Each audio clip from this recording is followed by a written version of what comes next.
ನಾರಾಯಣಾಯ ಪರಿಪೂರ್ಣಗುಣಾರ್ಣವಾಯ ವಿಶ್ವೋದಯಸ್ಥಿತಿಲಯೋನ್ನಿಯತಿಪ್ರದಾಯ ಜ್ಞಾನಪ್ರದಾಯ ವಿಬುಧಾಸುರಸೌಖ್ಯದುಃಖಸತ್ಕಾರಣಾಯ ವಿತತಾಯ ನಮೋ ನಮಸ್ತೆ. ಯಾವುದಾಯ್ತು? ಇವೆಲ್ಲ ಮುಗೀತು. ಕೊಟೇಶನ್ ಕೊಟ್ಟು ಸಿದ್ಧಾಂತ ನಿರ್ದೋಷ ಪೂರ್ಣ ಗುಣ ವಿಗ್ರಹ ಆತ್ಮತಂತ್ರ ಶುರು ಮಾಡಿಬಿಟ್ಟು ಅದಕ್ಕೆ ಆಧಾರ ಕೇಳಿದರೆ ಅರ್ಥೋಯಮೇವ ನಿಖಿಲೈರಪಿ ವೇದವಾಕ್ಯ ಅಂತೇಳಿ ಎಲ್ಲ ಆಧಾರಗಳನ್ನ ಹೇಳಿ ಅವು ಯಾವುದು ಅಂತ ಹೇಳಿದರೆ ಅವನು ಸ್ಯಾಂಪಲ್ ತೋರಿಸಿದ್ರು. 3 ಸ್ಟೇಜ್ ಆಯ್ತು. ಈಗ ಫಸ್ಟು ಸೃಷ್ಟಿ ಪ್ರಕರಣ ವರ್ಣನೆ ಮಾಡಿದರು, ಸೆಕೆಂಡ್ ದೇವ್ರ ಮಹಿಮೆ ವರ್ಣನೆ ಮಾಡಿದರು, ಥರ್ಡ್ ಅದಕ್ಕೆ ಆಧಾರವನ್ನಾಗಿ ಲಿಸ್ಟ್ ಕೊಟ್ಟರು, ಆಮೇಲೆ ಲಿಸ್ಟ್ ಎಕ್ಸಾಂಪಲ್ಸ್ ಎಲ್ಲ ಕೊಟ್ಟರು. ಇದು ಸ್ಟೇಜ್, ಇದೆಲ್ಲ ಸ್ಟೇಜ್ ಅರ್ಥ ಮಾಡ್ಕೊತಾ ಹೋಗ್ಬೇಕು. ಈಗ ಪ್ರಶ್ನೆ ಹಾಕ್ಕೊಂಡ್ರು, ಇದಕ್ಕೆಲ್ಲ ಅರ್ಥೋಯಮೇವ ನಿಖಿಲೈರಪಿ ವೇದವಾಕ್ಯೈ ರಾಮಾಯಣ ಏನೇನೋ ಮಾತಾಡ್ತೀರಿ, ಋಗ್ವೇದ ತೊಗೊಂಡು ನಾವೇನು ಮಾಡೋಣ? ಯಜುರ್ವೇದ ನಮಗೆ ಹಾಕಬೇಕು ಅಂತ ಕೇಳಿದರೆ ಋಗಾದಯಶ್ಚ ಚತ್ವಾರ ಪಂಚರಾತ್ರಂಚ ಭಾರತಂ ಮೂಲ ರಾಮಾಯಣಂ ಬ್ರಹ್ಮಸೂತ್ರಂ ಮಾನಂ ಸ್ಮತಸ್ಮೃತಂ. ಯಾತಕ್ಕೆ ನಾವು ಕೋಟ್ ಮಾಡಿದ್ವಿ ಅಂದರೆ ಸ್ವತಃ ಪ್ರಮಾಣ ಗ್ರಂಥಗಳವೆಲ್ಲ ಕೋಟ್. ಅವೇನದು ಮತ್ತೆ ಕಾನ್ಸ್ಟಿಟ್ಯೂಷನ್ ಅಂತ ಅಷ್ಟು ಏನು ಮಾಡ್ತಾರಾಗ ಮತ್ತೆ ಕೋಟ್ ಪ್ರಶ್ನೆ ಮಾಡಬಾರ್ದು. ಕಾನ್ಸ್ಟಿಟ್ಯೂಷನ್ ಹೇಗೆ ಹೇಳುತ್ತೆ ಅಂದಮೇಲೆ ವಾಟ್ ಇಸ್ ದಟ್ ಕಾನ್ಸ್ಟಿಟ್ಯೂಷನ್ ಏನರ್ಥ? ಅವನೇನು ಹೇಳ್ಬೇಕಾಗ ಅವನಿಗೆ ನೀನು ಹೋಗಿ ನೀನು ಮಾತಾಡಲಿಕ್ಕೆ ಗೊತ್ತಿಲ್ಲ ಅಂತ ಹೇಳಿ, ಕಾನ್ಸ್ಟಿಟ್ಯೂಷನ್ ಪದನೇ ಗೊತ್ತಿಲ್ಲ ಅಂದರೆ ಅನ್ಫಿಟ್, ನೀವು ಆರ್ಗ್ಯುಮೆಂಟ್ ಮಾಡೋಕ್ಕೆ ಬರಬಾರ್ದು. ಇವೆಲ್ಲ ಬೇಸಿಕ್ಸ್, ಇವೆಲ್ಲ ಋಗಾದಯ. ಅದಕ್ಕೆ ಅರ್ಥೋಯಮೇವ ನಿಖಿಲೈರಪಿ ವೇದವಾಕ್ಯೈ, ಅದು ಸೂಟ್ ಆಯ್ತು. ಪಂಚರಾತ್ರಂ ಮುಂದೇನಿದೆ? ಅರ್ಥೋಯ ವೇದವಾಕ್ಯೈ ರಾಮಾಯಣೈ ಸಹಿತ ಭಾರತ ಪಂಚರಾತ್ರೈ ಇದೆ. ಅವ್ಯಾತಕ್ಕೆ ಅಂದರೆ ಪಂಚರಾತ್ರಂಚ ಭಾರತ ಮೂಲ ರಾಮಾಯಣಂ, ಅವು ಕೂಡ ಸ್ವತಃ ಪ್ರಮಾಣ. ಋಗಾದಿಗಳು ಸ್ವತಃ ಪ್ರಮಾಣ, ಪಂಚರಾತ್ರ ಭಾರತ ಮೂಲ ಸ್ವತಃ ಪ್ರಮಾಣ. ಅದೇ ತತ್ವಸೂತ್ರೈ ಮುಂದೆ ಬ್ರಹ್ಮಸೂತ್ರಂ, ಅದು ಸ್ವತಃ ಪ್ರಮಾಣ. ಅದಕ್ಕೆ ಕೋಟ್ ಮಾಡಿದ್ದೇವೆ ಅಂತ ಗೊತ್ತಾಯ್ತಾ? ಈಗ ಅದು ಕೋಟ್ ಮಾಡಿದ್ರೆ ಮತ್ತೆ ಏನು ಮಾತಾಡೋಗಿಲ್ಲ. ಈಗ ಅಗೇನೆಸ್ಟ್ ಕಾನ್ಸ್ಟಿಟ್ಯೂಷನ್ ಮತ್ತೆ ಮಾತಾಡ್ಲಿಕ್ಕೆ ಹೋಗಬಾರ್ದು, ಇಲ್ಲ ದೊಡ್ಡ ಅಪರಾಧ. ಅದು ಕಾನ್ಸ್ಟಿಟ್ಯೂಷನ್ ಒಪ್ಪೋದಿಲ್ಲ ಅಂಬೋದೇ ಅಪರಾಧ ಆಗುತ್ತೆ. ಆದ್ದರಿಂದ ಅದನ್ನು ಹೇಳಿ ಅದು ಮೊದಲೇ ಏನು ಮಾಡಿದ್ರು ಗೊತ್ತಾ? ಯಾವುದು ವ್ಯಾಲಿಡ್ ಟೆಸ್ಟ್ ಬೆಲೆ ಎಂಬುದನ್ನೇ ಮುಚ್ಚಾಕ್ಬಿಟ್ಟಿದ್ದು. ಮಹಾಭಾರತ ರಾಮಾಯಣ ಯಾರು ವಾದಕ್ಕೆ ಉಪಯೋಗಿಸ್ತಾನೆ ಇರಲಿಲ್ಲ. ಆಚಾರ ಋಗ್ವೇದ ಕೂಡ ಬಿಟ್ಟುಬಿಟ್ರು, ಉಪನಿಷತ್ ಮಾತ್ರ ಇಟ್ಕೊಂಡ್ಬಿಟ್ರು ಅಷ್ಟೇ. ಉಪನಿಷತ್ ಮಹಾಭಾರತ ಬಿಟ್ಟರು, ಗೀತಾ ಮಾತ್ರ ಇಟ್ಕೊಂಡ್ರು, ವೇದ ಬಿಟ್ಟರು, ಉಪನಿಷತ್ ಮಾತ್ರ ಇಟ್ಕೊಂಡ್ರು, ಅದನ್ನೆಲ್ಲ ತೆಗೆದುಹಾಕಿಬಿಟ್ರು. ಜನಕ್ಕೆ ಏನಾಯ್ತಾಗ ಟೆಕ್ಸ್ಟ್ ಬಗ್ಗೆನೇ ಕನ್ಫ್ಯೂಷನ್ ಆಯಿತು. ಅಲ್ಲಿಂದ ಜಾಣತನ ಮಾಡಿದ್ರು. ಅದೆಲ್ಲ ಮಾಡಿ ಆಚಾರ್ಯ ಇದೆಲ್ಲ ವ್ಯಾಲಿಡ್ ಟೆಕ್ಸ್ಟ್ ಇದೆ, ಇದು ಒಪ್ಪಲೇಬೇಕಿದೆಲ್ಲ ಅಂತ ಹೇಳಿ ಸಾಲ್ವ್ ಮಾಡಿದ್ರಿಂದ ಉಳಿದವರಿಗೆಲ್ಲ ಆಗ ಜ್ಞಾನ ಬಂತು, ಅವರಿಗೆ ಫಜಿತಿ ಬಂತು. ಮೂಲ ರಾಮಾಯಣಂ ಬ್ರಹ್ಮಸೂತ್ರಂ ಇವೆಲ್ಲ ಏನಿವು? ಮಾನಂ ಸ್ವತಃ ಸ್ಮೃತಂ. Constitution valid by itself ಅಂತೀವಲ್ಲ, ವ್ಯಾಲಿಡ್ ಬೈ ಇಟ್ ಸೆಲ್ಫ್ ಅಂದ್ರೆ ಒಂದೇ, ಸೆಲ್ಫ್ ವ್ಯಾಲಿಡ್ ಅಂದ್ರೆ ಒಂದೇ. ಸ್ವತಃ ಪ್ರಮಾಣ ಮಾನಂ ಸ್ವತಃ ಸ್ಮೃತಂ. ಎಷ್ಟಾಯ್ತು ಅಲ್ಲಿಗೆ? ಋಗ್ವೇದಾದಿಗಳು 4, ಚತ್ವಾರ ಪಂಚರಾತ್ರ 5, ಭಾರತ 6, ಮೂಲ ರಾಮಾಯಣ 7, ಇವಿಷ್ಟು ನಿರ್ಣಯ ಶಾಸ್ತ್ರಗಳು. ಬ್ರಹ್ಮಸೂತ್ರ ನಿರ್ಣಾಯಕ ಶಾಸ್ತ್ರ. ಕೊನೆ ಬಂದಿದ್ದು ಉಪಸಂಹಾರ ಪ್ರಬಲ, ಬ್ರಹ್ಮಸೂತ್ರ ಅಲ್ಟಿಮೇಟ್. ಮಾನಂ ಸ್ವತಃ ಸ್ಮೃತಂ. ಯಾವಾಗಲೂ ಸುಪ್ರೀಂ ಕೋರ್ಟ್ಗೆ ಯಾವಾಗ ಹೋಗ್ತಾರೆ? ಲಾಸ್ಟ್ಗೆ. ಫಸ್ಟ್ಗೆ ಅವ್ರು ಅಡ್ಮಿಟ್ಟೇ ಮಾಡೋದು. ಏನು ಮಾಡ್ತಾರೆ ಅವ್ರೀಗ? ಲೋಯರ್ ಕೋರ್ಟಿಗೆ ಕಳಿಸಿ. ಇಲ್ಲಿ ಯಾಕೆ ಬಂದು ಫಸ್ಟ್ ಬಂದಿದ್ದೆ ಅಪರಾಧ ಅದು. ಆ ರೀತಿ ಮೊದಲು ಅಲ್ಲಿ ಹೋಗ್ಬಾರ್ದು, ಅಲ್ಲಿ ಕೊನೆಗೆ ಅಲ್ಲಿ ಹೋಗ್ಬೇಕು. ಅವಿರುದ್ಧ ಅಂತೂ ಇವರು ಕೊನೆಗೂ ಹೋಗೋದಿಲ್ಲ, ಅದು ಸಮಸ್ಯೆ ಆಗುತ್ತೆ. ಕೊನೆಗೆ ಹೋಗ್ಬೇಕಂದ್ರೆ ಲಾಸ್ಟ್ ರಿಸಲ್ಟ್ ಅಲ್ಲ, ನೋ ರಿಸಲ್ಟ್. ಅವಿರುದ್ಧಂತು ಯತ್ವಸ್ಯ ಪ್ರಮಾಣಂ ತಚ್ಚ ನಾನ್ಯಥಾ. ಮೇಲೆ ಏನು ಹೇಳಿದ್ರಿ ನೀವೀಗ? ಅನ್ಯಶ್ಚ ಶಾಸ್ತ್ರವಚನೆ. ಅವನ್ಯಾಕೆ ಕೇಳಬೇಕು ಅಂದರೆ ಅವಿರುದ್ಧಂತು ಯತ್ವಸ್ಯ ಪ್ರಮಾಣಂ ತಚ್ಚ ನಾನ್ಯಥಾ. ಯಾವುದು 8ಕ್ಕೆ ವಿರುದ್ಧ ಅಲ್ವೋ, 7+1ಕ್ಕೆ ಯಾವುದು ವಿರುದ್ಧ ಅಲ್ವೋ ಅದು ಕೂಡ ಏನೋ ಅದು ಪ್ರಮಾಣನೇ. ಇದು ಪ್ರಮಾಣಗಳ ಕಲ್ಪನೆ ಸರಿಯಾಗಿ ಅರ್ಥ ಮಾಡ್ಕೋಬೇಕಿದ್ರೆ. ಮತ್ತೊಂದು ಕಡೆ ಕನ್ಫ್ಯೂಷನ್ ಅಲ್ಲಿ ಹೇಳ್ತಾ ಇಲ್ಲ, ತಲೆಗೆ ಹಾಕ್ಕೊಳ್ಳೋಕೆ ಹೋಗ್ಬಾರ್ದು. ಇಲ್ಲಿ ಹೇಳ್ತಿರೋದು ಏನು ಆಚಾರ್ಯ? ಈಗ ನಿರ್ಣಯ. ಏನೇ ಮೊದಲು ತಪ್ಪು ಕೇಳಿದ್ರೆ ಸರಿ ಮಾಡ್ಕೊಂಡ್ಬಿಡ್ಬೇಕೆ ಹೊರತು ನಾವು ಹಾಗೆ ಕೇಳಿದ್ವಿ ಅಂತ ಹೇಳ್ತಾ ಹಾಗೆ ಅದಕ್ಕೆ ಹೋಗಿ ಅಂತ ಅರ್ಥ. ಅದೆಲ್ಲ ಇದು ನಿರ್ಣಯ ಹೇಳ್ತಿರ್ಬೇಕಾದ್ರೆ ತಲೆಗೆ ತೆಗೆದು ಹಾಕಿಬಿಡ್ಬೇಕು. ಇದಕ್ಕೇನಾದ್ರೂ ವಿರುದ್ಧ ಬಂದರೆ ಕಣ್ಣು ಮುಚ್ಕೊಂಡು ಅದು ತೆಗೆದು ಹಾಕಿಬಿಡ್ಬೇಕು. ಅವಿರುದ್ಧಂತು ಯತ್ವಶ್ಚ ಅವಿರುದ್ಧ ಅಂದ್ರು ಅಂದರೆ ಅನುಕೂಲಂ ಅಂದ್ರು ಒಂದೇ. ಯಚ್ಚಾನುಕೂಲಮೇತಶ್ಚ ತಚ್ಚ ಶಾಸ್ತ್ರಂ ಪ್ರಕೀರ್ತಿತ. ಇದೆಲ್ಲ ಗೊತ್ತಿದ್ದರೆ ಹೇಗೆ ವಾದ ಮಾಡಬೇಕು? ಏನು ಯಾವುದೋ ಒಂದು ಏಕಾಶಿ ಏನಪ್ಪ ಪ್ರಮಾಣ ಅಂತ ಕೇಳಿದ, ಪದ್ಮಪುರಾಣ ಮತ್ತೆ ಮಾತಾಡೋಗಿಲ್ಲ. ಯಾತಕ್ಕೆ? ವ್ಯಾಲಿಡ್ ಸೋರ್ಸ್ ಡಾಕ್ಯುಮೆಂಟ್, ಮತ್ತೆ ಮಾತಾಡೋಗಿಲ್ಲ. ವೇದ ಮತ್ತೆ ಮಾತಾಡೋಗಿಲ್ಲ. ಏನು ಓದ ಮತ್ತೆ ಇನ್ನೊಬ್ಬರಿಂದ ಏಕಾಶಿ ಉಪವಾಸ ಮಾಡಬೇಕಾಗಿಲ್ಲ ಅಂತ ಹೇಳಿದ. ಆಯಿತು, ಏನು ಪ್ರಮಾಣ ಕೊಡು ಅಂತ ಕೇಳಿದ್ವಿ. ಎಲ್ಲಿ ಕೊಡಲಿಲ್ಲ, ಅವಾಗ ಏನು ಮಾಡಬೇಕಾಗ? ಇಲ್ಲ. ಆದ್ದರಿಂದ ಇದು ಮಾತು ತಪ್ಪು. ಈಗ ಮಾಡಬೇಕು ಅನ್ನೋದು ಪ್ರಮಾಣ ಕೊಟ್ವಿ ನಾವೀಗ. ಎಷ್ಟು ಬೇಗ ಅಷ್ಟು ಕೊಟ್ಟಾಯಿತು. ನೀನೀಗ ಒಂದಾರು ನೀನು ಪ್ರಮಾಣ ಕೊಡೋದು ಯಾವ ನಮ್ಮ ಫ್ರೆಂಡ್ ಊಟ ಮಾಡೋದಿಲ್ಲ, ಮಾಡೋದಿಲ್ಲ, ನಾನು ಮಾಡೋದಿಲ್ಲ, ಫ್ರೆಂಡ್ ಅಥಾರಿಟಿ ಎಲ್ಲ ಐತೆ. ಯಾರ ಅಥಾರಿಟಿ ಇದಕ್ಕೆ? ಶಾಸ್ತ್ರ ಅಥಾರಿಟಿ. ನೀವು ಫ್ರೆಂಡಿನ ಕೇಳಿ ಇದು ಮಾಡ್ಲಿಕ್ಕೆ ಬರೋದಿಲ್ಲ. ಆದ್ದರಿಂದನೇ ಆಗ ನೀನು ಶಾಸ್ತ್ರದಲ್ಲಿ ತೋರಿಸು. ಜಾತಕದಲ್ಲಿ ಮೈದೇವಿಂದ ತೋರಿಸಿ ಆಗಿದೆ, ಇಲ್ಲ ತೋಲಿ ಬರ್ತಾ ಇಲ್ಲ, ಆದ್ದರಿಂದ ಇನ್ಮೇಲೆ ಮಾಡ್ತೀನಿ, ಮಾಡಬೇಕು ಎಂಬುದು ಸರಿ ಅಂತ ಒಪ್ಕೋಬೇಕೆ ಹೊರತು, ಮಾಡ್ಲಿಕ್ಕಾಗದ ನನ್ನ ಕೈಲಾಗಲಿಲ್ಲ ಅಂತ ಹೇಳಬೇಕೆ ಹೊರತು ಥಿಯರಿ ಸರಿ ಇಲ್ಲ ಅಂತ ಹೇಳಬಾರ್ದು. ಅದು ನನ್ನ ಕೈಲಾಗಲಿಲ್ಲ ಎಂಬುದು ವೀಕ್ನೆಸ್, ಅದೇ ಸರಿ ಇಲ್ಲ ಎಂಬುದು ಆಬ್ಜೆಕ್ಟಿವ್ ಪ್ರಾಬ್ಲಮ್ ಎಂದು ಹಾಗೆ ಹೇಳಬಾರ್ದು. ಅದು ಪ್ರಮಾಣ ಶರಣತೆ ಅಂತ ಕರೀತಾರೆ. ಇವತ್ತು ಹಾಗೆ ತುಂಬ ದೂರ ಹೇಳ್ತಾರೆ ನೋಡು, ಒಬ್ಬ ಡಾಕ್ಟ್ರೇ ಹೇಳ್ತಿರ್ತಾರೆ ಇದು ತೊಗೊಳ್ಬಾರ್ದು, ನೀವು ಹೇಳ್ತೀವಿ ಒಳ್ಳೆಯವ್ರಿಗೆ ತಗೋ, ನಾನು ಮಾಡಿದ್ರೆ ಮಾಡಬೇಡ, ಅದು ಯಾವುದಕ್ಕೋ ತೊಗೋತಿದ್ದೀನಿ, ನನ್ನ ತಪ್ಪೇ, ಅದನ್ನು ಫಾಲೋ ಮಾಡಬೇಡ ಅಂತ. ಅದಕ್ಕೆ ನನ್ನ ಕೇಸ್ ಬೇರೆ, ವೈಯಕ್ತಿಕ ಡಿಫೆಕ್ಟ್ ಇದೆ, ಆದರೆ ನೀನು ಮಾಡ್ಬಿಟ್ಟು ಹೋಗಬೇಡ. ಇದು ನಿಜವಾದ ಹಿತೈಷಿ. ಯಾರು ಬಂದು ಕೆಡದೆ ಏಕಾದಶಿ ಊಟ ಉಪವಾಸ ಮಾಡೋದಿಲ್ಲ ಅವನು, ಅವ್ರು ಬಂದು ಕೇಳ್ತಾರೆ ಯಾರೋ, ಅವನೇನು ಹೇಳಬೇಕಾಗ, ನಾನು ಮಾಡ್ತಿರೋದು ತಪ್ಪೇನೆ, ನೀವು ಹಾಗೆ ಮಾಡಬೇಡಿ ಅಂತ ಹೇಳಿದ್ರೆ, ನಾನು ಮಾಡೋದಿಲ್ಲ ಆದ್ದರಿಂದ ನೀವು ಮಾಡಬೇಡಿ ಅಂತನೋ, ನಾನು ಮಾಡೋದಿಲ್ಲ ಅಂದಮೇಲೆ ಅದಕ್ಕೆ ಆಧಾರ ಇದೆ ಅಂತ ಹೇಳಕ್ಕೆ ಹೋಗ್ಬಾರ್ದು. ಅದು ಪ್ರಾಮಾಣಿಕತೆ. ಅವ್ರೇನು ಮಾಡ್ತಾರೆ, ಕೇಳಿದವರು ಕೂಡ ಕರೆಕ್ಟ್, ಪಾಪ ಮಾಡಿದವರು ಕೂಡ ಮಾಡೋದು ಹೇಳಿದ್ದಾರೆ, ಆದ್ದರಿಂದ ನಾವೀಗ ಮಾಡಬೇಕು ಅಷ್ಟೇ. ಅವ್ರಿಗೆ ಬೇರೆ ಕಾರಣ ಇದೆ. ಅದು ಬಿಟ್ಟು ನಾನು ಮಾಡೋದಿಲ್ಲ ದೊಡ್ಡ ಅಥಾರಿಟಿ ಆಗೋದಾದ್ರೆ, ಪ್ರತಿಯೊಬ್ಬ ಕಳ್ಳ ಕೂಡ ಏನು ಮಾಡ್ತಾನೆ, ಅದು ಕಳ್ಳತನ ಮಾಡ್ತಾನೆ ಆದರೆ ಕಳ್ಳತನ ಪ್ರಮಾಣ, ಕಳ್ಳತನ ಮಾಡೋದು ಅತ್ಯಂತ ಯೋಗ್ಯ, ನಾನು ಅದು ಭಾರಿ ಯೋಗ್ಯ ಅಥವಾ ಕೊಡೋಕ್ಕಾಗತ್ತೆ, ಹಾಗೆಲ್ಲ ವಾದ ಮಾಡಬಾರ್ದು. ಏತದ್ದು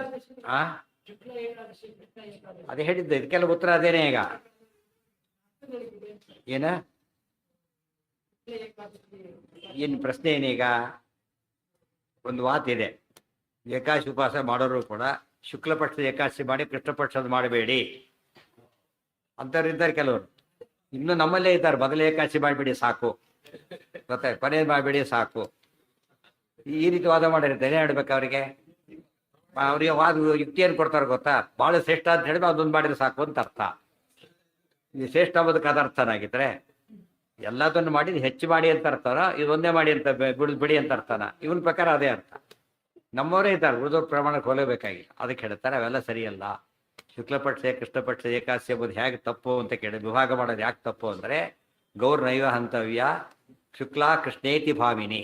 ಗೋಹತ್ಯೆ ಮಾಡಬಾರ್ದು ಅಂದರೆ ಬಿಡಿ ಗೋಹತ್ಯೆ ಮಾಡಬಾರ್ದು, ಕರಿ ಗೋಹತ್ಯೆ ಮಾಡಬಾರ್ದು ಕೇಳಿದಾಗ ಏನಲ್ಲಿ ಗೋಹತ್ಯೆ ಅಂದರೆ ಯಾವ ಬಣ್ಣದ್ದಾದ್ರೂ ಗೋಹತ್ಯೆ ಮಾಡಿಕೊಡುದು ಅಷ್ಟೇ ಹೊರತು ಏನಲ್ಲ ಅದು ಬಿಡಿ ಕರಿ ಎಂಬ. ಅದಕ್ಕೆ ಶುಕ್ಲಪಕ್ಷ ಕೃಷ್ಣಪಕ್ಷ ಅದಕ್ಕೆ ಹೇಳಿದ್ವಿ, ಬಿಡಿ ಕರಿ. ಶುಕ್ಲಪಕ್ಷದ ಏಕಾದಶಿ ಅಂದರೆ ಬಿಳಿ ಗೋವು, ಕೃಷ್ಣಪಕ್ಷ ಏಕಾದಶಿ ಅಂದರೆ ಕಪ್ಪು ಗೋವು. ಸೊ ಬೆಳಿಗ್ಗೆ ಅದಕ್ಕೆ ಕೇಳಿದ್ರೆ ಎಷ್ಟು ಮೂರ್ಖತರ, ಅಷ್ಟೇ ಮೂರ್ಖತರ ಅಂತ ಹೇಳ್ಬಿಟ್ಟಿದ್ದ. ಅವಿರುದ್ಧಂತು ಯತ್ತಸ್ಯ ಪ್ರಮಾಣಂ ತಚ್ಚನಾನ್ಯಥಾ ಏತದ್ ವಿರುದ್ಧಂ ಯತ್ತು ಸ್ಯಾತ್ ನತನ್ಮಾನಂ ಕಥಂಚನ.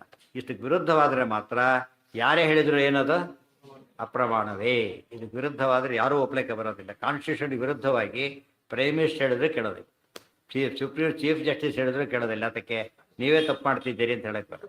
ಈ ಮಾತು ಸರಿಯಾಗಿ ಅರ್ಥ ಮಾಡ್ಕೊಂಡ್ರೆ ಪ್ರಮಾಣದ ವ್ಯವಸ್ಥೆ ಇದೇ ನಮಗೆ ಕೆಟ್ಟೋಗಿದ್ದೇವೆ. ಅವ್ರು ಹಾಗೆ ಹೇಳ್ತಾರೆ, ಇವ್ರಿಗೆ ಹೇಳ್ತಾರೆ, ಆ ಮಾತೇ ಸರಿಯಲ್ಲ. ಇದೇ ಹೇಳುತ್ತೆ, ಶಾಸ್ತ್ರ ಏನು ಹೇಳುತ್ತೆ ಕೇಳಬೇಕೆ ಹೊರತು ಅವ್ರು ಹೇಳೋದಕ್ಕೆ ಅರ್ಥ ಇಲ್ಲ. ವೈಷ್ಣವಾನಿ ಪುರಾಣಾನಿ ಪಂಚರಾತ್ರಾತ್ಮಕತ್ವ. ನಮ್ಮಲ್ಲಿ ಚಾತುರ್ಮಾಸ್ಯ ಬೇಕಾದ ಸರ್ ವಿವಾಹ ಮಾಡ್ತಾರೆ, ಪಂಚಾಂಗದಲ್ಲಿ ಹಾಕಿ ಪಂಚಾಂಗ ಬರೋದು ಶುರು ಆಗುತ್ತೆ. ನಾ ತೆಗೆದು ನೋಡಿಬೇಕಾದ್ರೆ ಯಾವುದೋ ಎಕ್ಸೆಪ್ಷನ್ ಒಂದೆರಡು ಬಿಟ್ಬಿಟ್ರೆ ಎಲ್ಲದರಲ್ಲೂ ಫಸ್ಟ್ ಕ್ಲಾಸ್ ಚಾತುರ್ಮಾಸ್ಯ ಪೂರ್ತಿ ಮುಹೂರ್ತ ಹಾಕಿರ್ತಾರೆ ಮದುವೆಯಲ್ಲಿ. ಗೊತ್ತಾಯ್ತಾ? ಇವ್ರೇನು ಹೇಳ್ತಾರೆ ಪಾಪ ಕೇಳಿದಾಗ, ನೀವು ಹೇಳ್ತೀರಿ ಅಲ್ಲಿ ಇದೆ ನೋಡ್ರಿ ಅಂತ ಕೇಳ್ತಾರೆ. ಅಲ್ಲಿ ಕೇಳಿದರೆ ಉತ್ತರ ಇಲ್ಲ, ಹೇಳಿದಷ್ಟು ಮಾಡು, ಕೇಳಿದ್ರೆ ನರ್ಕಕ್ಕೆ ಹೋಗ್ತಿರೋ ಕತೆ ಮುಗೀತು. ಸಂಪ್ರದಾಯ ಬಿಟ್ಟರೆ ನರ್ಕಕ್ಕೆ ಹೋಗ್ತೀಯ. ನಾನು ಇವ್ರಿಗೆ ಈ ನರ್ಕಕ್ಕೆ ಹೋಗುವಂತ ಹೋಗ್ತೀಯ ಅಂತ ಅರ್ಥ ಆಗುತ್ತೆ, ಅಷ್ಟು ತಪ್ಪದು. ಹೌದಾ, ಹಾಗೆ ತಿದ್ಕೋಬೇಕು ಅಷ್ಟೇ ಹೊರತು ಏನು ಮಾಡಬಾರ್ದು, ಅದನ್ನು ಆರ್ಗ್ಯುಮೆಂಟ್ ಮಾಡಬಾರ್ದು. ಅದ್ರ ತಪ್ಪಿಗೆ ಅರ್ಥನೇ ಇರೋದು. ಎಷ್ಟೋ ಜನ ತಿಳಿದವ್ರು ಹೋಗಿ ಅಟೆಂಡು ಮಾಡಿ ಗೃಹ ಪ್ರವೇಶ ಯಾವುದು ಏನು ಮಾಡಬೇಡ ಅಂತ ಹೇಳಿದ್ದಾರೆ, ಜಾಸ್ತಿ ಮಾಡೋದಾಗ್ಲೇನೆ ಬಂತಂದ್ರೆ ಫುಲ್ ಸೀರೀಸ್ ಅವೆಲ್ಲ ಕೊಟ್ಟು. ಮೊದಲೇ ಕಲಿಯುಗ, ಕೆಟ್ಟದಾಗಲೇ ಕಾಯ್ತಾ ಇರುತ್ತೆ, ದುಡಿಸ್ಬಿಟ್ಟ ಕೆತ್ತಾಗ ಇನ್ನೂ ಸುಲಭ ಆಗಿಬಿಡುತ್ತೆ. ಮೊದಲೇ ರಾತ್ರಿ ಬ್ರೇಕ್ಲೆಸ್ ವೆಹಿಕಲ್ಲು, ಲೈಟ್ ಬೇರೆ ಇಲ್ಲ, ಏನಾಗಬೇಕೀಗ ದಾರಿ ಬಡ್ ರೋಡ್ ಬೇರೆ, ಎದುರಿ ಬರೋ ಅವ್ರಿಗೂ ಲೈಟ್ ಇಲ್ಲ, ಏನಾಗುತ್ತಾಗ ಎಲ್ಲ ಡಬ ಡಬ ಹೋಗ್ಬಿಡ್ತಾರೆ.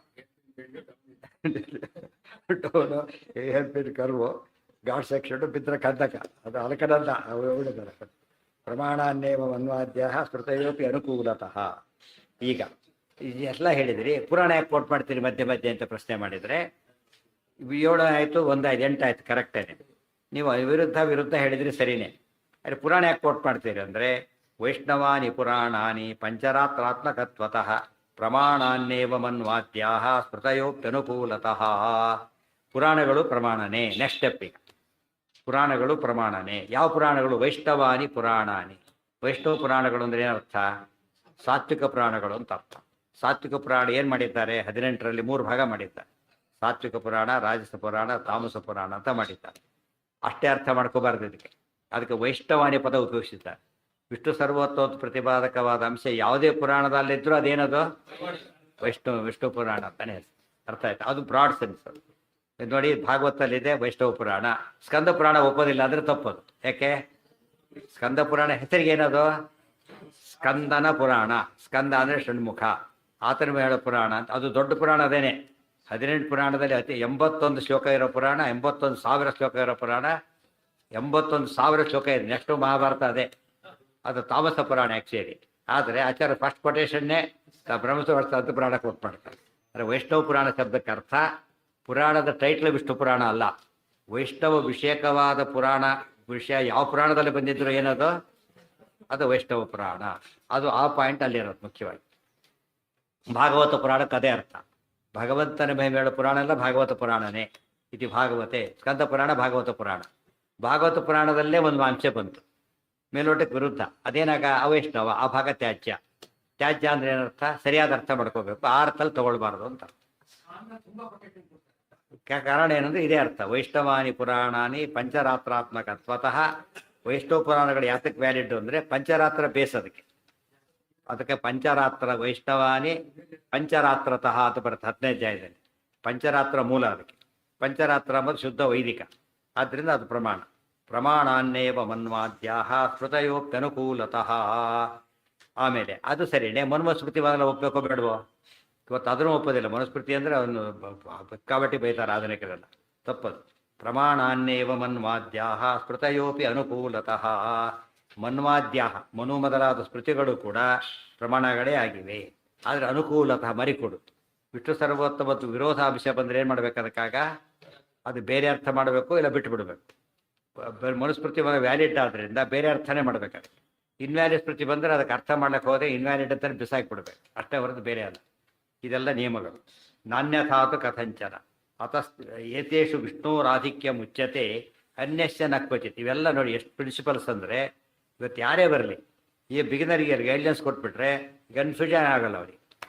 ಯಾವುದೋ ಪುರಾಣ ಕೇಳಕ್ಕೆ ಹೋದ, ಅವ್ರು ಹೀಗೆ ಹೇಳಿದ್ರು ಅಂದ್ರೆ ಯಾವ್ದು ಕೇಳಕ್ಕೆ ಹೋಗಿದ್ದಿ ಅಂತ ಕೇಳಿದ. ಅವ್ರು ಯಾವುದೋ ಹೇಳಿದ, ಅದು ಪುರಾಣನೇ ಎಲ್ಲ ಅನ್ಯ ಕೇಳಕ್ಕೆ ಹೋಗಿದ್ದೆ ಅಂತ ಉತ್ತರ ಬೇರೆ ಉತ್ತರ ಕೊಡಬಾರ್ದು. ಇವನೇ ಬರ್ಕೊಂಡ ಪುರಾಣ ಯಾವುದೋ ಒಂದು, ಇದು ಬೆಲೆನೇ ಇಲ್ಲ, ಬಿಟ್ಬಿಡು, ಓದಕ್ಕೆ ಹೋಗ್ಬಿಡ. ಟೆಕ್ಸ್ಟೇ ಅಲ್ಲ ಅದು. ಟೆಕ್ಸ್ಟೇ ಎಲ್ಲ ಡೌಟ್ ಕೇಳಿದರೆ ಟೆಕ್ಸ್ಟೇ ಎಲ್ಲ ಬಿಟ್ಬಿಡಿದ್ರೆ ಮುಗಿದೋಯ್ತು ಅಷ್ಟೇ.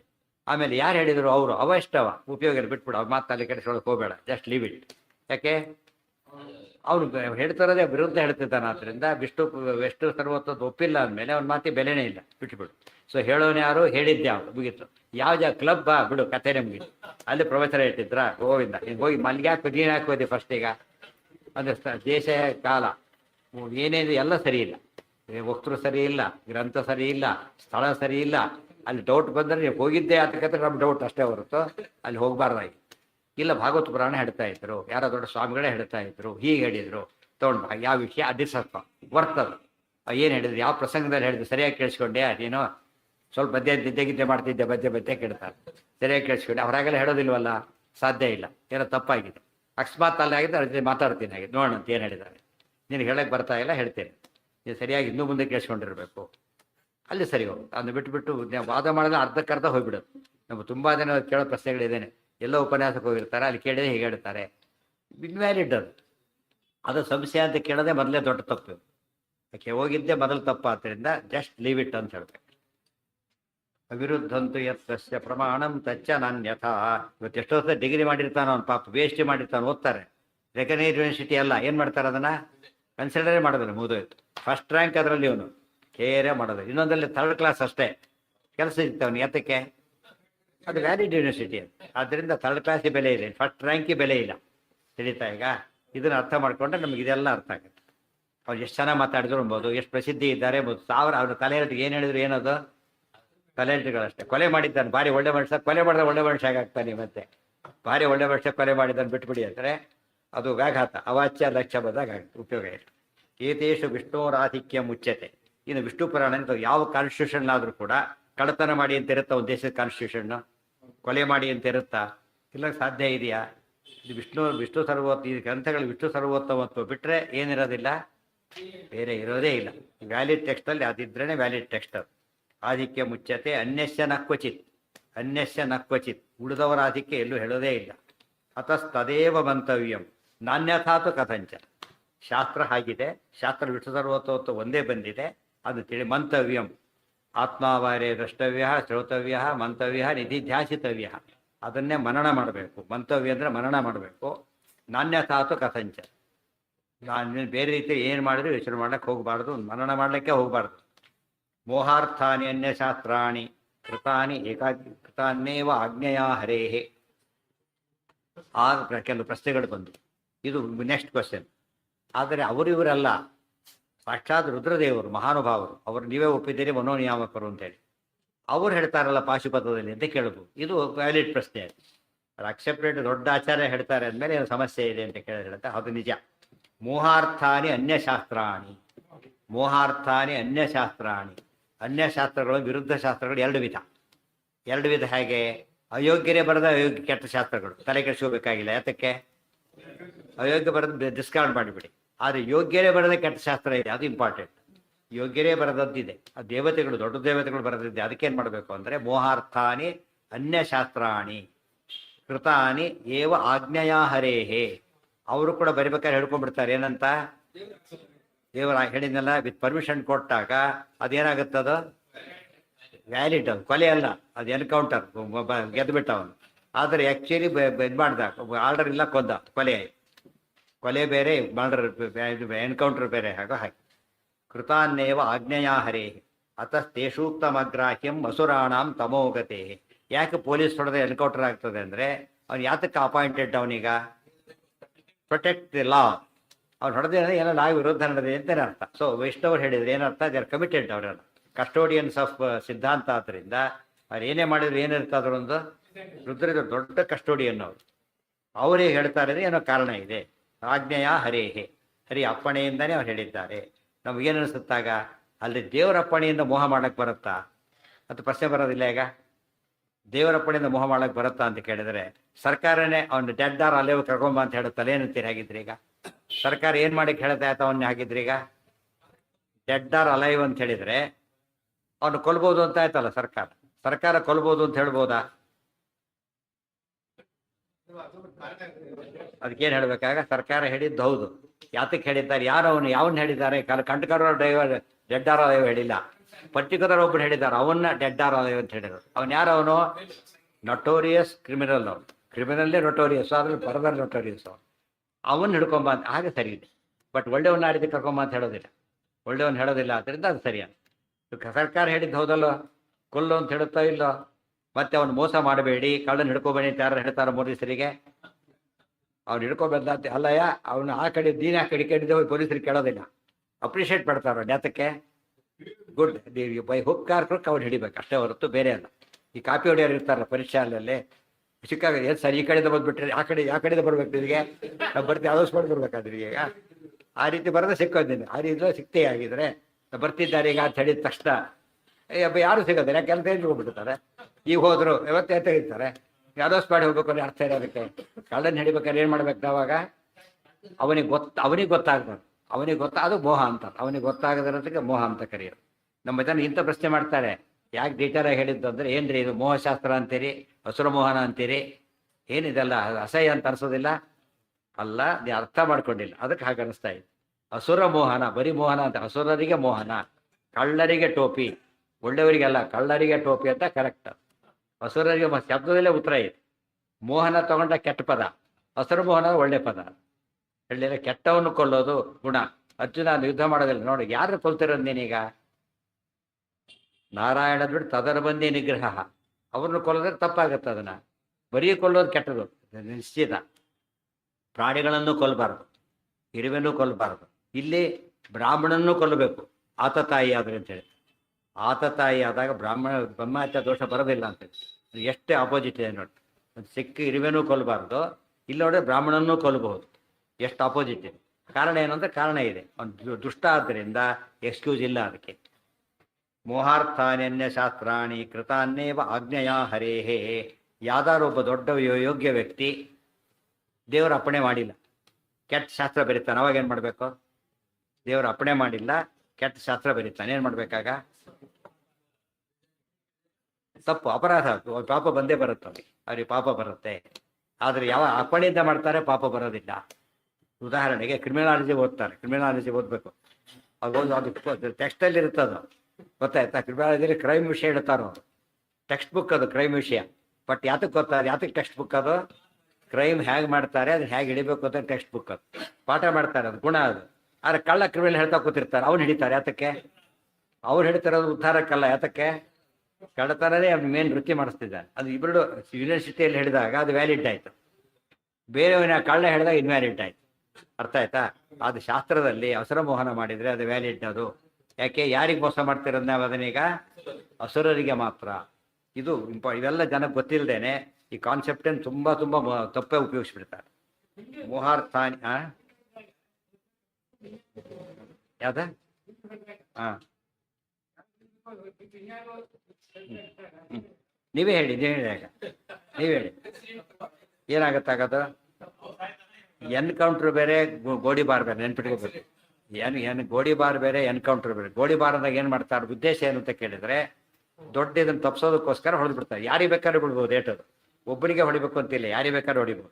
ಅದು ಗೋಡಿಬಾರ್ ಅಷ್ಟೇ. ಅದು ಎನ್ಕೌಂಟರ್ ಹಾಗಲ್ಲ, ಯಾರಿಗೆ ಮಾಡ್ತಾನೋ ಅವನು ಗುಷ್ಟಾಕು ಪಟ್ಟು ಅವನಿಗೆ ಹೊಡಿತಾನೆ, ಅದು ಎನ್ಕೌಂಟರ್. ಡಿಫ್ರೆನ್ಸ್ ಇದೆ. ಸೊ ಗೋಡಿಬಾರಲ್ಲಿ ಯಾರೇ ಸತ್ರು ಕೂಡ ಏನಲ್ಲ, ಅದು ಆರ್ಡರ್ ಇದ್ದು ಬಿಟ್ರೆ ದೋಷ. ಆರ್ಡರ್ ಇಲ್ಲದೆ ಹೊಡಿಬಾರ್ದು ಅವನು. ಗೋಡಿಬಾರಿ ಪರ್ಮಿಷನ್. ಎನ್ಕೌಂಟರಿಗೆ ಅವ್ರು ಹೇಳ್ತಾನೆ, ಜನರಲ್ ಲೋ ಇರುತ್ತೆ, ಸ್ಪೆಷಲ್ ಆರ್ಡರ್ ಕೊಡಬೇಕಾಗಿಲ್ಲ. ಅವನು ಕಳ್ಳ ತೀರ ಅಟ್ಯಾಕ್ ಮಾಡಪ್ಪ ನೀವು ಹೊಡೆದು ಬಿಡಿ ಅಂತ ಹೇಳ್ತಾರೆ. ಅದು ಆ ಪರಿಸ್ಥಿತಿ ಮೇಲೆ ಡಿಪೆಂಡ್ ಆಗುತ್ತೆ. ಅವ್ನಿಗೆ ಅವಾಗ ಆರ್ಡರ್ ತೊಗೊಳಕ್ಕೆ ಬರಲ್ಲ, ಅವಳು ಇವು ಮಾಡಲಿಲ್ಲ ಅಂತ ಸತ್ತೋಗಿರ್ತಾರೆ ಅಷ್ಟೊತ್ತಿಗೆ, ಆಗ ಆರ್ಡರ್ ಬರೋದಿಲ್ಲ. ಅದೆಲ್ಲ ಎಮರ್ಜೆನ್ಸಿ ಇದ್ದಿದ್ದಾಗ ಇನ್ಸ್ಟ್ರಕ್ಷನ್ಸ್. ಗೋಡಿಬಾರ್ ಹಾಗಲ್ಲ, ಸಿಚುವೇಶನ್ ವೆರಿ ಟೆನ್ಸ್. ಈಗ ಅವ ಹೇಳ್ತಾನೆ ಶೂಟ್ ಅಂದರೆ ಫೈರ್, ಅವಾಗ ಹೊಡಿತಾನೆ, ಅದು ಬೇರೆ. ಇದು ಉದ್ದೇಶ ಇಲ್ಲ ಅಲ್ಲಿ, ಉದ್ದೇಶ ಇದು ಕಂಟ್ರೋಲ್ ಮಾಡೋಕ್ಕಾಗದೆ ಹೊಡಿತಾನೆ. ಕೊಲೆ ಬೇರೆ, ಅಲ್ಲಿ ಉದ್ದೇಶ ಲೋಕಹಿತ ಅಲ್ಲ, ಸ್ವಾರ್ಥ. ಸ್ವಾರ್ಥಕ್ಕೋಸ್ಕರ ಮಾಡಿದಾಗ ಅದು ಮರ್ಡರ್ ಆಗಿ ಯಾರಿಗೋ ಬಿದ್ದರೆ ಅದು ತಪ್ಪಲ್ಲ. ಆದರೆ ಸರಿಯಾಗಿ ಹೊಡೆದ ಯಾರಿಗೂ ಹೊಡೆದ ಅದು ಹೊಡೆದೊಂದು ತಪ್ಪು.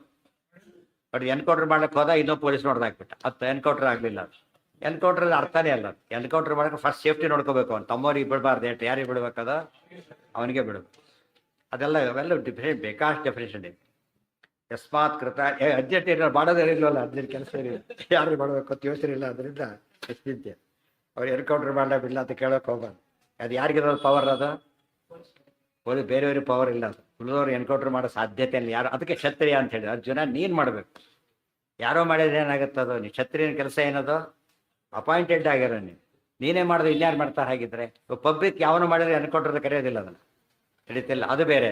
ಅವ ಭಾರಿ ಸ್ಟಡಿ ಮಾಡಬೇಕಾದ್ರೆ ಸ್ಟಡಿ ಮಾಡಿಬಿಟ್ಟು ಅದು ಹೆಲ್ಪ್ಲೆಸ್ ಕಂಡೀಷನ್ ಹೊಡೆದ ಒಳ್ಳೇದಾಯಿತು, ಅದು ಬೇರೆ ತೀರ್ಮಾನ. ಬಟ್ ಇದು ಸಡನ್ನ ತೀರ್ಮಾನ ಆಗಿದೆ. ಮೊನ್ನೆ ಮಾಡಿದ್ರಲ್ಲ ಅದನ್ನು, ಹೈದರಾಬಾದ್ನಲ್ಲಿ ಆಯ್ತಲ್ಲ, ಎನ್ಕೌಂಟರ್ ಮಾಡಿ ಕೊಂದರವನ್ನು. ಅದು ಅದಕ್ಕೂ ಕ್ವಶನ್ ಮಾಡಿದ ಎಷ್ಟೋ ಜನಗಳು. ಅದು ಎಕ್ಸ್ಪ್ಲೇನ್ ಮಾಡಿ ಇದು ಮಾಡ್ಬೇಕು ಅವರು. ವಿಚಾರವಾದಿ ಅವ್ರು ಇಂಥದ್ದಕ್ಕೆ ಬರೋದು ವಿಚಾರವಾದಿ. ಯಸ್ಮಾತ್ ಕೃತಾನಿತಾ ನೀಹ ವಿಷ್ಣುನೋಕ್ತೈ ಶಿವಾದಿಭಿ. ಪ್ರಧಾನ ಪರದವರು ದುರ್ಧರಿದ್ರು, ಅದಕ್ಕೆ ಶಿವಾದಿ ಫಸ್ಟ್ ಅವರೇ ಹೆಸರು ಹಾಕಿದ್ರು. ಬ್ರಹ್ಮದೇವರಿಂದ ಆಗಲಿಲ್ಲ ಅದು. ಬ್ರಹ್ಮದೇವ ಸತ್ಯಲೋಕಾಧಿಪತಿಗಳಾದ್ದರಿಂದ ಏನು ಮಾಡೋಂಗಿಲ್ಲ ಅವರು ಮಾಡೋದಿಲ್ಲ. ಇವತ್ತು ಜಡ್ಜ್ಮೆಂಟ್ ಕೊಡ್ತಾನೆ ಹ್ಯಾಂಗೆ ಮಾಡಿ ಅಂತ, ಆ ಜಡ್ಜ್ ಹಂಗೆ ಮಾಡೋದಿಲ್ಲ. ಯಾರು ಹೆಂಗೆ ಮಾಡ್ತಾರೆ? ಬೇರೆ ಯಾವ್ದು ಇರ್ತಾರೆ ಅಪಾಯಿಂಟೆಡ್, ಬೇರೆಯವ್ರು ಇರ್ತಾರೆ, ಅವ್ರು ಮಾಡ್ತಾರೆ. ಶಿವಾದಿಭಿ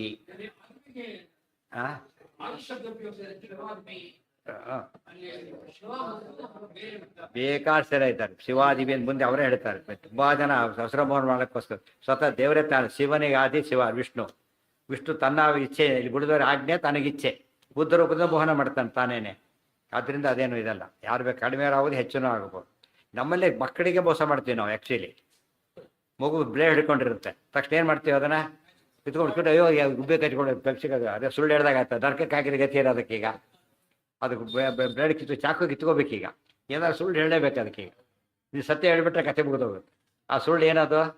ಹೊಸರು ಮೋಹನ. ಯಾರಿಗೆ? ಮಕ್ಕಳಿಗೆ ಮೋಹನ. ಯಾರು ಕೇಸ್ ಹಾಕ್ತಾರೆ ಅದನ್ನ? ಅದಕ್ಕೆ ಆಚಾರ್ಯ ಒಂದು ಮಾತು ಹೇಳ್ತಾರೆ, ವೆರಿ ಇಂಟ್ರೆಸ್ಟಿಂಗ್. ಅದು ಅಸುರರಿಗೆ ಮೋಹನ ಅಲ್ಲ, ಸುರರಿಗೂ ಭಗವಂತ ಮೋಹನ ಮಾಡ್ತಾನೆ. ಅದು ಬರುತ್ತೆ, ಇದರಲ್ಲೇ ಬರುತ್ತೆ. ಆತ್ಮೀಯ ಮುಂದೆ ಹೇಳ್ತಾ 2ನೇ ಅಧ್ಯಾಯದಲ್ಲಿ ಬರುತ್ತೆ. ಯೋಗ್ಯರಿಗೂ ಮೋಹನ ಮಾಡ್ತಾರೆ. ಯೋಗ್ಯರಿಗೆ ಯಾಕೆ ಮೋಹನ ಮಾಡ್ತಾರೆ ಅಂತ ಪ್ರಶ್ನೆ ಆಗ ಅಲ್ಲ, ಅದು ಅಧಿಕಾರಿ ಭಾವನೆ ಮಾಡೋದ ಕಾರಣ ಯೋಗ್ಯತಾ ಮೀರಿದ ಪುಣ್ಯ ಇರುತ್ತಲ್ಲ, ಅದನ್ನು ಕಡಿಲಕ್ಕೋಸ್ಕರ ಮಾಡ್ತಾರೆ. ಅಧಿಕ ಪುಣ್ಯ ಹೋಗ್ಬೇಕಾದ್ರೆ ಆ ರೀತಿ ಮೋಹನ ಮಾಡಿದಾಗಲೇ ಹೋಗೋದೇ ತಪ್ಪು. ಪ್ರಶಾಂತ ವಿದ್ಯೆ ಹಸುರಿ ಮಾತ್ರ ಮೋಹನ, ದೇವತೆಗಳಿಗೆಲ್ಲ ಉಪದೇಶ ಮಾಡಿತ್ತು. ಆದ್ದರಿಂದ ಅದು ಹಸುರ ಮೋಹನ ಅಷ್ಟೇ, ಸುರಮೋಹನ ಅಲ್ಲ. ಇದು ಕೆಲವು ಹಾಗಲ್ಲ, ಸುರರಿಗೆ ಮೋಹನ ಆಗಬೇಕು.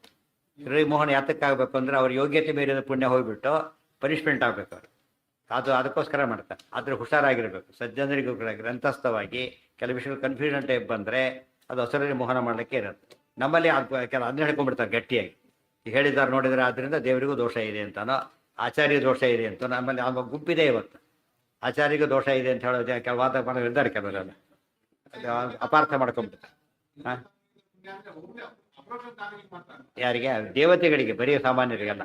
ಅಪ್ರೋಷ ಜ್ಞಾನಿಗಳಿಗೆ ಅಲ್ಲ, ಬರೀ ದೊಡ್ಡ ದೇವತೆಗಳಿಗೆ, ಸಾಮಾನ್ಯರಿಗೆಲ್ಲ, ದೊಡ್ಡ ದೊಡ್ಡ ದೇವತೆಗಳಿಗೆ, ಉಳಿದವರಿಗೆಲ್ಲ. ಯಶಾಂ ನಾವಿನ್ನು ಅವರೆಲ್ಲ ಋಷಿಗಳು ಮಾಡಬಹುದು, ಬಟ್ ಸಾಮಾನ್ಯ ಮಾಡೋದಿಲ್ಲ ಅವರು. ದೇವತೆಗಳಿಗೆ ಪವರ್ ಜಾಸ್ತಿ. ಏನ? ಹಾಂ, ಹೌದು. ಯಾಕೆ? ತೋರಿಸ್ಬೇಕು. ಪರಮಾತ್ಮ ತಾನೇ ತೋರಿಸ್ತಾನೆ, ಕೆಲಸ ಮಾಡಿ ತೋರಿಸ್ತಾನೆ. ಕೆಲವು ಸಲ ಎಕ್ಸಾಂಪಲ್ ತೋರಿಸ್ತಾನೆ. ನೋಡು, ತೋರಿಸ್ಬೇಕಾಗಿದೆ. ಈಗ ಮಕ್ಕಳಿಗೆ ಬಲೂನ್ ಊದ್ಕೊಡು ಅಂತ ಹೇಳ್ತಾರೆ, ನೋಡು ಒಡೆದೋಗುತ್ತೆ ಅಂತ ಹೇಳ್ತಾರೆ, ಒಪ್ಪೋದಿಲ್ಲ ಅವನು. ಒಡೆದು ತೋರಿಸ್ಬೇಕು, ಒಂದು ಏನು ಮಾಡುತ್ತಾಗ ಅವಾಗ ಅರ್ಥ ಆಗುತ್ತೆ. ದೇವ್ರ ಮಾಡಿ ತೋರಿಸ್ತಾನೆ. ಈಗ ಅಜಯ್ ಪುಣ್ಯ ಮಾಡಿ ಹೀಗಾಗುತ್ತೆ ಅಂತ ಒಂದು ತೋರಿಸ್ತಾ ಹೋದ್ರೆ ಏನಾಗುತ್ತಾಗ ಮತ್ತೆ ಏನು ಸುಳ್ಳೆ ಇದು ಹೊಡಿತಾರೆ ಅಷ್ಟೇ. ಇವರು ಉಡಾಫೆ ಮಾಡ್ತಾ ಇರ್ತಾಗ ಕೆಲವು ತೋರಿಸ್ಬೇಕಲ್ಲ, ತೋರಿಸ್ತಾ. ಮೋಹನ್ ಇದೆಲ್ಲ ಸೀರಿಯಸ್ ಆಗಿ ಓದ್ಬೇಕಿದನ್ನ, ಕಥೆ ಟೈಪ್ ಓದಬಾರ್ದು. ಶಾಸ್ತ್ರ ಆದ್ದರಿಂದ ಸರಿಯಾಗಿ ಓದಿ ಗಟ್ಟಿ ಮಾಡಿಕೊಂಡು ಪ್ರತಿಯೊಂದು ಪದನೂ ಕೂಡ ಹುಷಾರಾಗಿ ಅರ್ಥ ಮಾಡ್ಕೊಂಡು. ಇದನ್ನೆಲ್ಲ ಇಗ್ನೋರ್ ಮಾಡ್ತಾರಲ್ಲ, ಹೋಗ್ಬಿಡುತ್ತೆ. ಇವೆಲ್ಲ ವಾದಕ್ಕೂ ಬೇಕು. ಇವೆಲ್ಲ ಕೂಡ ವಾದ ವಿಚಾರ ಮಾಡಬೇಕಾದ್ರೂ ಕೂಡ ಯಾವ ಪುರಾಣ ಕೋಟ್ ಮಾಡಬೇಕು, ಯಾವ್ದು ಮಾಡಬಾರ್ದು ಗೊತ್ತಾಗಲಿಕ್ಕೆ ಇವೆಲ್ಲ ಬೇಕಲ್ಲ. ಇದು ಓದಿರೋದಿಲ್ಲ, ಅದನ್ನ ಕನ್ಫ್ಯೂಷನ್ ಆಗುತ್ತೆ. ಯಸ್ಮಾತ್ ಮಧ್ಯೆ ಹೇಳಿದೆ, ಎಲ್ಲರೂ ಟೆಕ್ಸ್ಟ್ ಬುಕ್ ಆಗಿಲ್ಲ, ಆದ್ದರಿಂದ ಇದನ್ನ ಯಾರು ಓದೋದೇ. ಯಸ್ಮಾತ್ ಕೃತಾರಿತಾ ನೀಹ, ನಾರಾಯಣ ಪಂಡಿತಾಚಾರ್ಯ ಬರೀತಾರೆ ಯೋಗ ದೀಪಿಕಾದಲ್ಲಿ. ಫಸ್ಟ್ ತಾತ್ಪರ್ಯ ಓದಿ ಅಂತ ಬರೀತಾರೆ. ಫಸ್ಟ್ ಪಾಠ ಹೇಳ್ಬೇಕಾದ್ರೆ ತಾತ್ಪರ್ಯ ನಿರ್ಣಯ.